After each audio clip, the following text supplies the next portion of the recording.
He walked tall, busted up brothels, illegal casinos, and moonshine stills.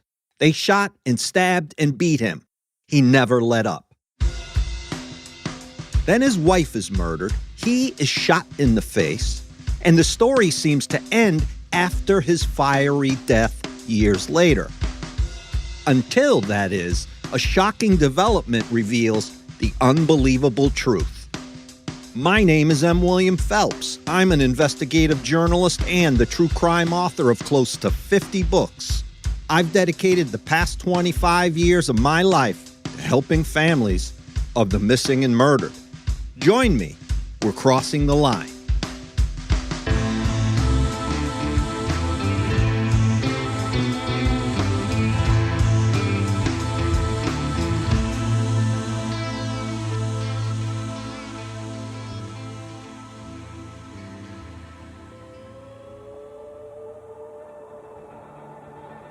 Back when I was a kid, a long time ago, I can recall today with vivid intensity.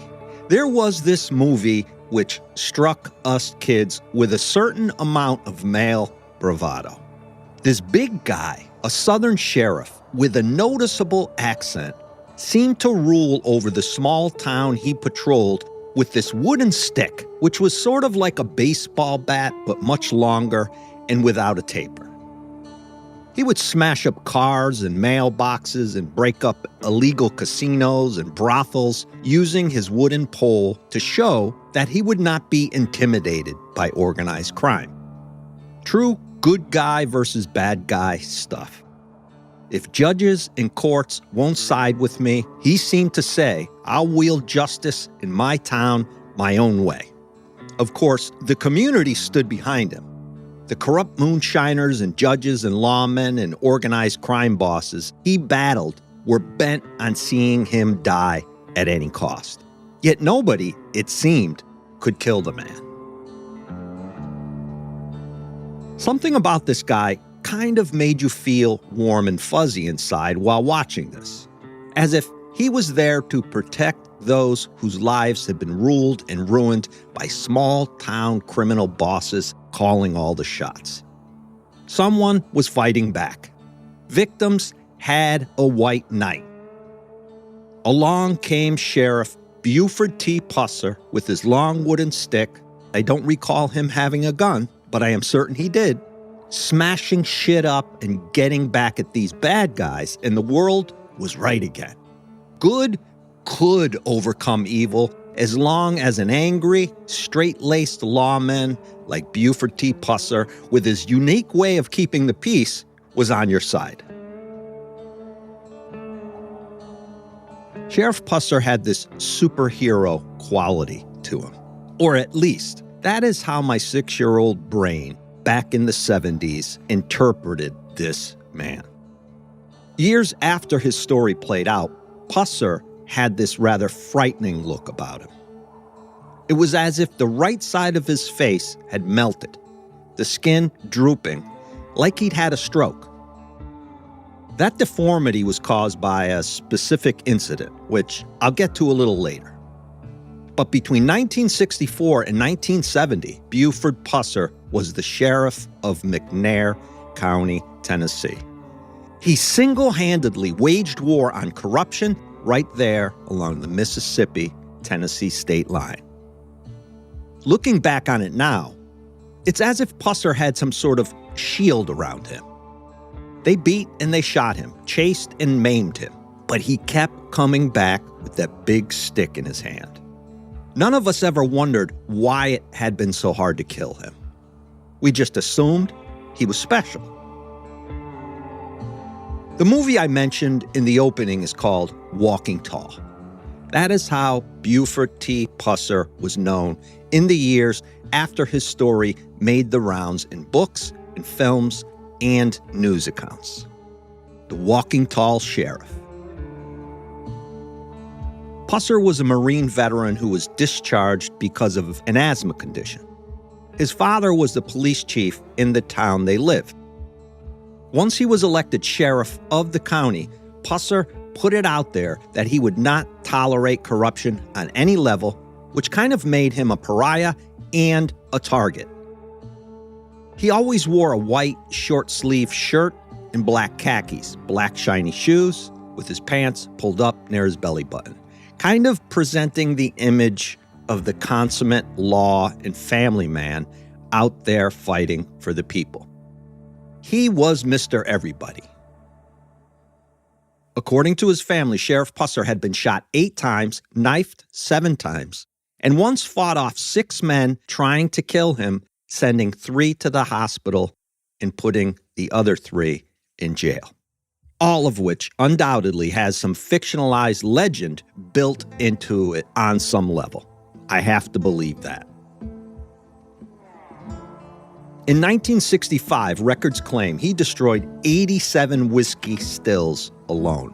In the years after his rather short run of lawman vigilantism, I guess we'll call it, they finally got to him. On August 12, 1967, as Pusser himself later explains, he and his wife, Pauline, are driving out to a call which had come in for some sort of disturbance going on in town. Pauline went along because she was so scared he would be killed, Pusser says later. As they are driving, a car rolls up alongside them and, ambushing the 2 of them while he is driving, men inside the other vehicle begin firing.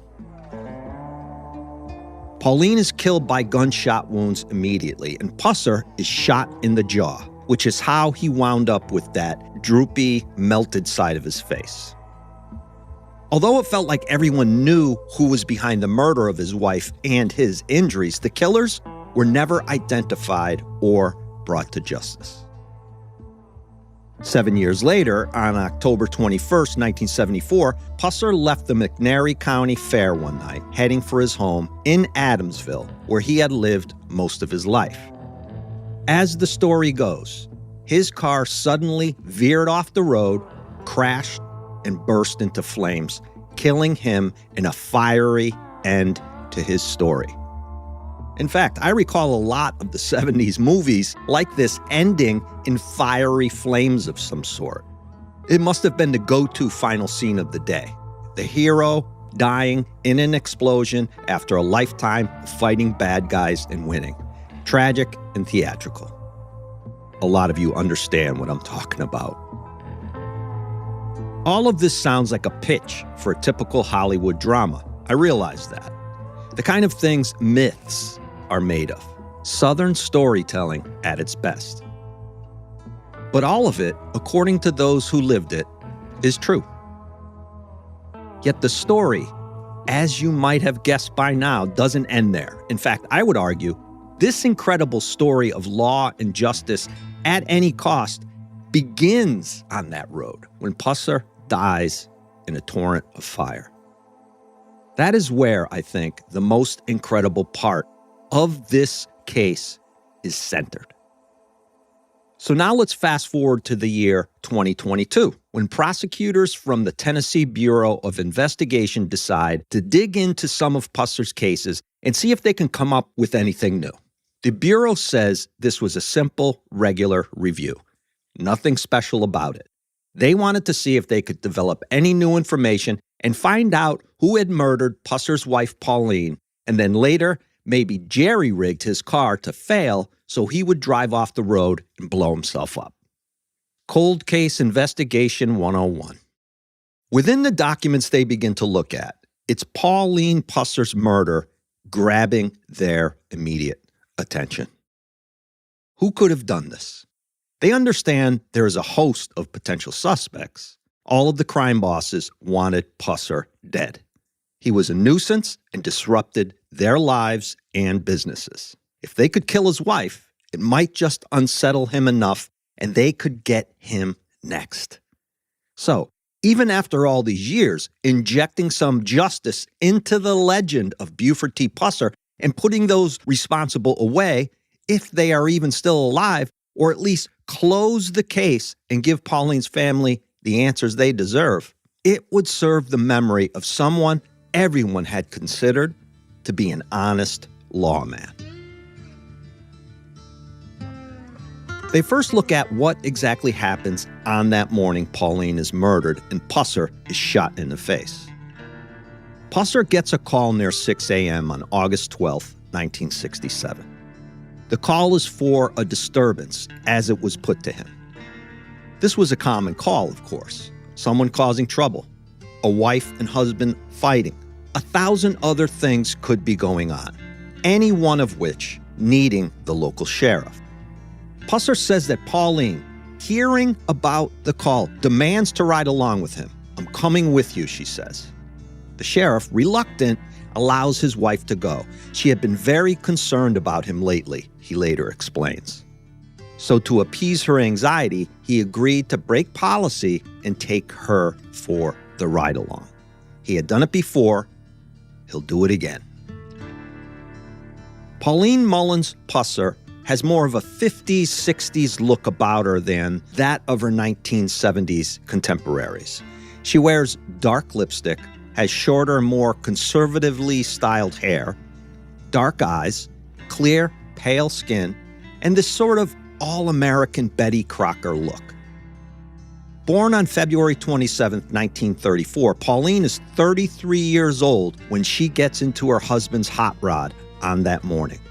She is the mother of 3 children. Dedicated to her family, Pauline is loved greatly by anyone who knows her.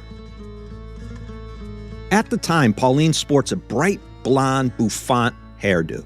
She is happy and yet also full of anxiety over the trouble her husband has gotten himself involved in by fighting these lawbreakers in his own way, at any cost, on his own terms.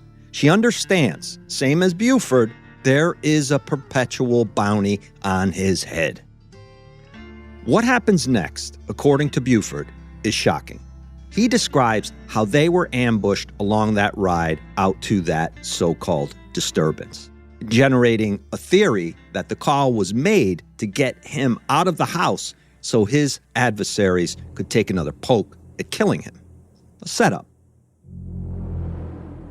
When the killers roll up on the passenger side of his vehicle and aim a shotgun, one of the shells goes through the window, instantly killing Pauline, before continuing on, hitting him in the jaw, maiming him for life.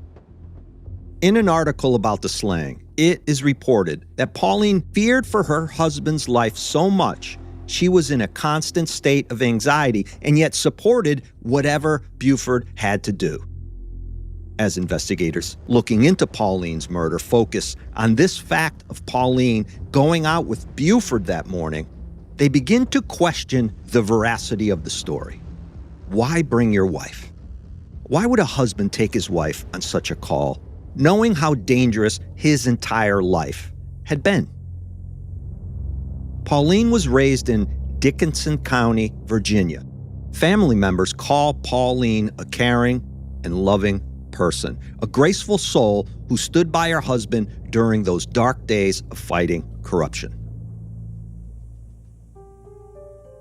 The next fact the investigation focuses on is, after the murder, Buford's car, now all shot up on one side, is repaired and immediately put back into service. Even stranger, no autopsy is ordered on Pauline's body, which contemporary cold case investigators think is kind of odd, and they begin to zero in on this piece of the case. All of this had led to speculation over the decades that something else happened that early morning. So, during the summer of 2024, those new investigators do something. They order a backhoe out to the cemetery where Pauline is buried and get to work on exhuming her body so an actual autopsy can be performed. All of this is done under the oversight of the Tennessee Bureau of Investigation and its interest in solving what is then a 58-year-old cold case murder. The next step becomes studying the crime scene photos.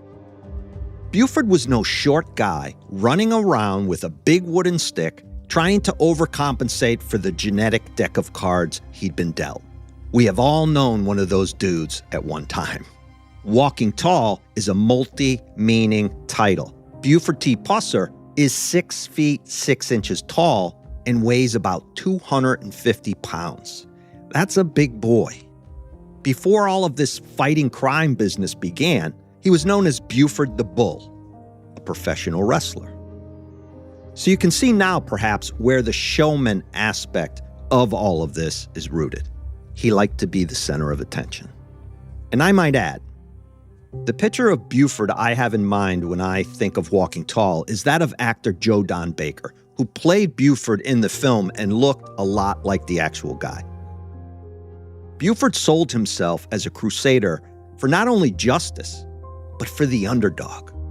The poor people of the county subjected to organized crime's wrath, which became part of the appeal. He was more than a lawman. He was a lawman with a street sensibility about him who fought for the common man. We had Billy Jack as kids back then, too. A white guy playing an Indian in movies. And Billy Jack used karate to fight off a gang of 4 or 5 men with chains and guns and knives. And although we knew this was fantasy and trying to really ride the popularity coattails of Bruce Lee, Billy Jack became a joke we'd tell, whereas Buford T. Pusser was the real deal. A true hero in every sense of the word we could grab and hold on to, someone to actually root for. Except for all the violence, everything about the guy's intentions seemed to be pure as summer rain. Or so we thought. I have to take my first break, but here is something I want to mention about heroes and putting people up onto a larger-than-life pedestal. At some point, they fall off.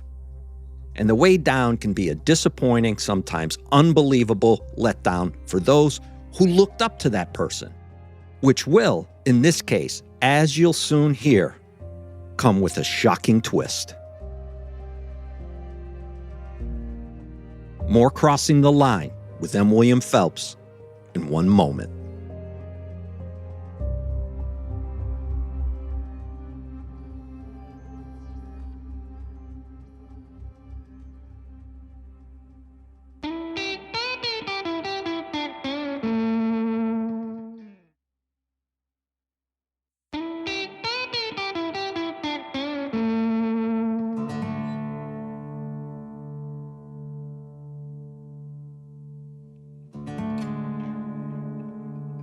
That ambush by the bad guys, on that morning Buford is riding along with his wife, I should note, is all built on the premise of Buford's later statements and his alone.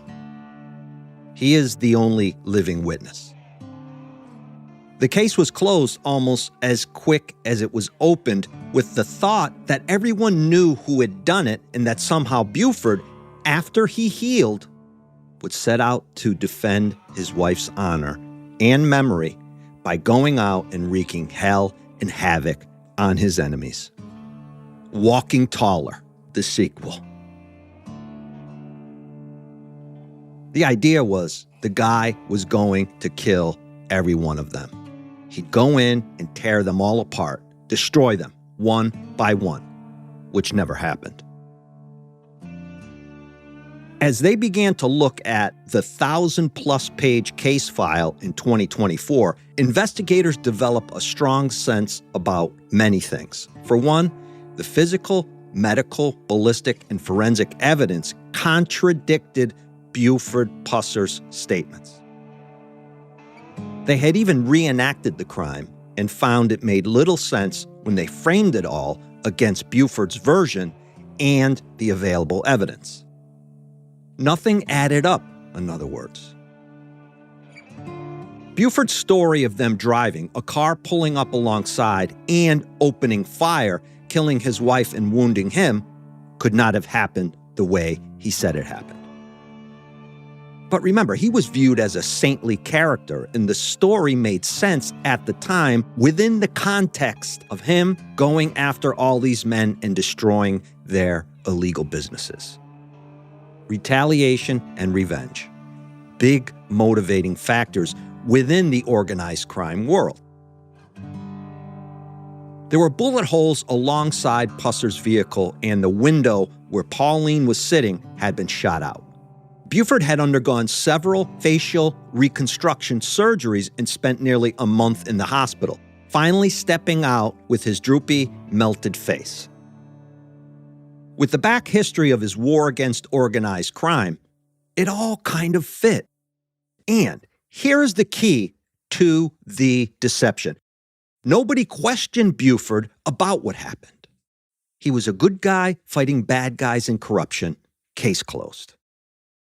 One of the more violent behaviors Buford was known for had been using a pickaxe inside illegal gambling houses to smash up slot machines and gaming tables and the inside of the buildings like he was some sort of crazed madman.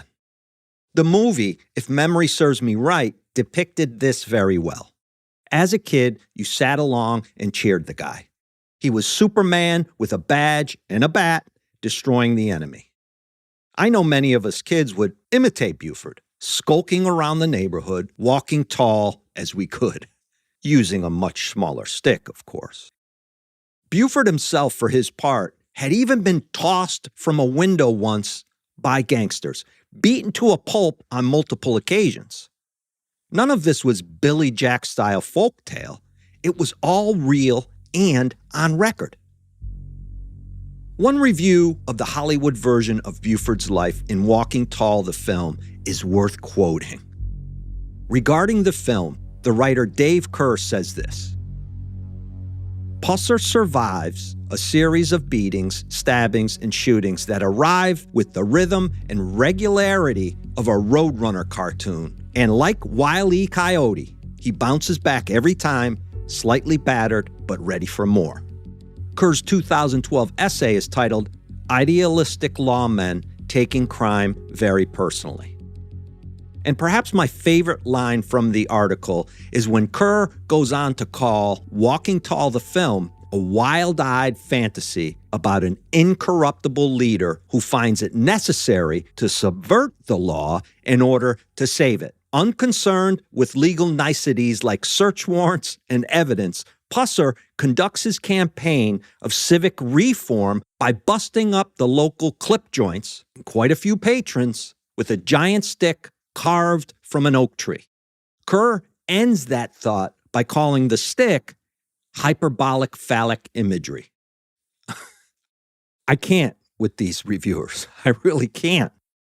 I dislike most reviewers, honestly. Obviously, being a curator, we all do. But I think Kerr nailed the Walking Tall phenomenon here pretty perfectly. In fact, let's listen to the over-the-top dramatic film trailer, and you'll get a better sense of Kerr's takedown of that movie. When was the last time you stood up and applauded a movie? Audiences across America are standing up, applauding, and cheering a film called Walking Tall. I thought you walked tall, because you gotta learn how to crawl. You let them do this to me and get away with it, then you give them the eternal right to do the same damn thing to any one of you. Walking Tall. It's a deeply moving contemporary film based on the true story of a young man who wouldn't surrender to the system and the girl who always stood beside him. You gambled your life, and no one has come to say thank you. Maybe nobody really does give a damn. It's the picture your neighbors are talking about. It has been called the best American movie of the year.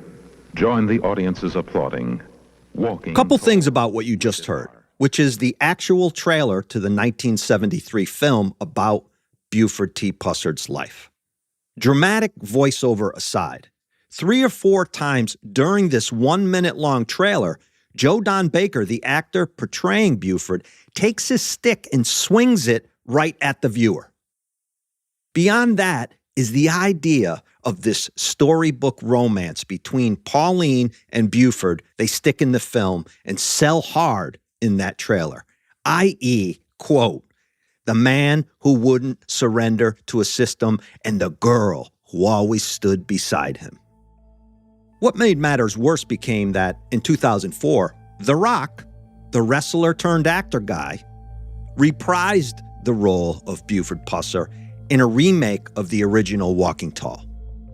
They changed up the tone and updated the narrative, but it's all the same excessive drama. Hometown hero fights corruption and busts up the bad guys. One of the posters even had The Rock carrying not a wooden pole or stick, but a 2x4 piece of wood instead. Hollywood, I have to tell you, God bless you in your incredibly non-creative heart of remaking old films and still unable to come up with any new ideas. I mean, The Rock, a wrestler, Buford Pusser, a former wrestler? Come on now. Do better. As investigators in 2024 looked into the incident that killed his wife and maimed Buford with a melted face, a tip comes in. Someone claims to have information about the potential murder weapon. I will say this. If you have enough evidence to present to a judge or prosecutor and argue a case for exhuming a body almost 60 years in the ground, I have to believe your evidence is very powerful. So many people had wanted to solve this case. Nobody more, of course, than Pauline's family, who never saw justice served. She was so young, so beautiful on the inside and out. She did stand behind her man, as that trailer so cringingly glamorizes. She was that person who supported Buford and his desire to seek justice, which turns out to cost her her life. So justice in this case for everyone involved is badly desired. A huge revelation in the case comes as they begin to conduct an autopsy on Pauline's body, particularly focusing on her injuries. Armed with that new information they discover, they then study all the crime scene photographs. Things begin not to line up with what Buford Pusser had reported in his statement about the events. Dr. Michael Revell, the medical examiner looking to all of this in 2024, believes that Pauline was more than likely shot, murdered outside the vehicle, not inside. Taking it one step further, if that is true, then it means Pauline's body would have been placed inside the vehicle after being murdered outside. So they now have a crime scene which was effectively staged. Things get worse, but also quite a bit clearer. During that autopsy, Dr. Revell discovers that the skull trauma Pauline suffered doesn't match the crime scene photographs. Then they realize that Buford's wound, the one that took half his face off and required all that surgery, was a close contact shot. The gun had been placed right up to his cheek and then fired. Not the way Buford had described it. Not even close. They then discover a photograph of the crime scene showing blood on the hood of Buford's car. The gunshot, Dr. Revell determines, meaning the one to Buford's cheek, was likely self-inflicted. I think most shocking to all, but which very much falls in line with all of that uncontrollable and uncontained rage Buford Pusser displayed throughout his law enforcement career, was the revelation during the autopsy that Pauline had a broken nose, which had healed in the weeks and months before her death. This finding also supported statements from different people in Pauline's life who later reported that she had talked about being a victim of domestic violence. Had Buford been hitting his wife? Had he beat her? Had he broken her nose? In this line of work I do, it is a small reward for me when victims speak from the grave. Pauline, in death, is telling these experts what happened to her in life. Now, something we also have to keep in mind. Today, maybe more than ever, we like to strike heroes down and then relish in their fall from grace. So keep that in mind. Be back in 1 minute with the conclusion.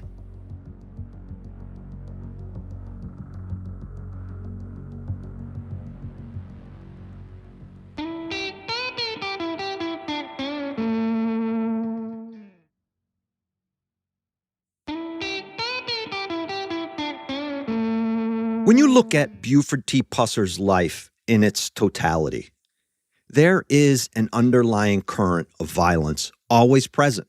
And 99% of that violence is generated and executed by him. Whether it was in a wrestling ring, seeking justice, attacking criminals breaking laws, or inside his house, Buford T. Pusser, whose life was depicted not only in that 1973 film, but 2 sequels, structured his life around a rage burning up inside he needed to unleash. No doubt about that. This guy, however, had been immortalized and his memory treated as though he was the community savior. In August 2025, in response to these latest revelations about Buford, the city of Adamsville releases a statement about him. Quote, "The city acknowledges the recent findings of the Tennessee Bureau of Investigation regarding Buford Pusser. While this information is not what we had hoped to receive, the city remains committed to addressing these matters in a responsible and transparent manner. Mayor Jackie Ham, in collaboration with the Board of Commissioners, will carefully review the implications of these findings and determine the appropriate course of action with respect to the Buford Pusser Museum and other related matters." While the legacy of Buford Pusser has been a part of our identity, Adamsville is defined by much more. We are a resilient and united community that prioritizes the well-being of our residents, the future of our children, and the continued growth and progress of our city. Yes, you heard that right. The Buford Pusser Museum. Guy has an institution dedicated to him. That big-ass wooden pole he used to knock heads around included.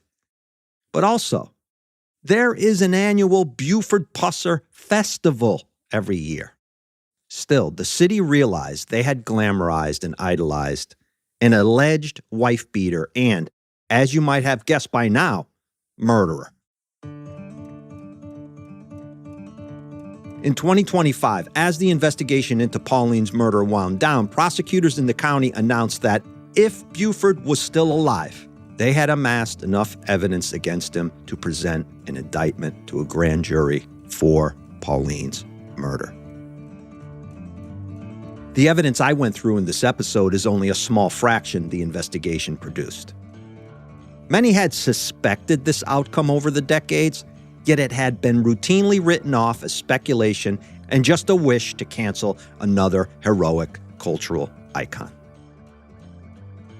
When Pauline's family heard the news, however, it all made sense to them.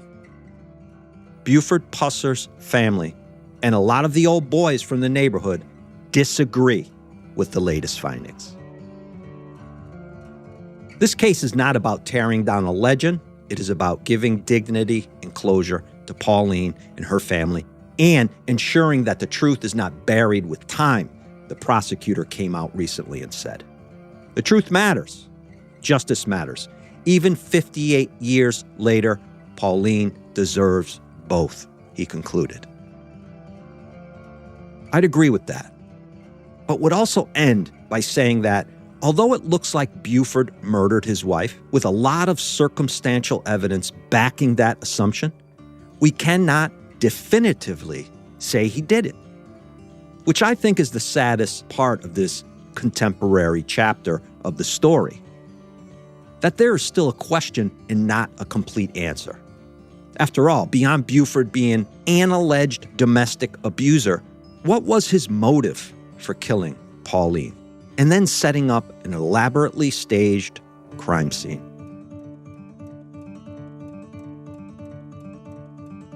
Head over to patreon.com/MWilliamPhelps and sign up for my free content page, where I'll be interacting with you, doing live streams, posting exclusive content, and dropping a major limited series podcast exclusively for Patreon members. That's patreon.com/MWilliamPhelps. patreon.com/MWilliamPhelps. That's it for this week. Be safe, be aware.